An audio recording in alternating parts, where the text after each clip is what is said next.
ఈ గ్రోటు తన క్రాఫ్ట్ లో కూర్చొని చాయ్ తయారు చేసి వేడివేడిది అలానే తాగుతుంది. దాని నోరు కాల్చుకుంటుంది. అంతలోపే బయట నుండి సౌండ్ వస్తుంది. చూస్తే మొత్తం చలికాలం అవుతుంది బయట.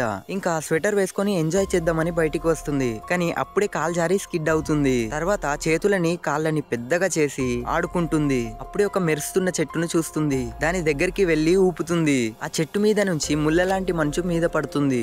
అమ్మో అని తప్పించుకుంటుంది. మంచుతో ఒక బొమ్మని చేద్దాం అనుకుంటుంది. దాని దగ్గర ఉన్న సామాన్లన్నీ తీసుకొచ్చుకొని చెవులు కళ్ళు పెడుతుంది. ఓవరాల్ గా ఇలా ఉంటుంది. దాన్ని గ్రోట్ చూస్తుండగా అది హఠాత్తుగా రోబోట్ లా అవుతుంది. ఇంకా నెక్స్ట్ ఏమైందో చెప్పే ముందు లైక్ చేసి సబ్స్క్రైబ్ చేయండి. ఆ రోబోట్ దీన్ని కొద్దిలో తునాతునకలు చేసేది. తప్పించుకుంటుంది కానీ మళ్ళీ గ్రోట్ కే టార్గెట్ కి పెట్టేటప్పుడు ఎయిర్ క్రాఫ్ట్ ని చూస్తుంది. అందులో ఉన్న చాయ్ కోసం వెళ్తుంది. దాన్ని గ్రోట్ గమనించి అది లేజర్ తో కోసేసేటప్పటికి గ్రూట్ కి ఏం చేయాలో అర్థం కాక మంచుగడ్డ తీసుకొని కొడుతుంది. ఆ రోబోట్ మళ్ళీ ఇటు చూస్తుంది. అప్పుడు గ్రోట్ దాని బ్యాటరీని చూస్తాడు. ఇంకా దాని మీద మంచు వేయగానే రాకెట్ల పైకి ఎగిరిపోయి పేలిపోతుంది.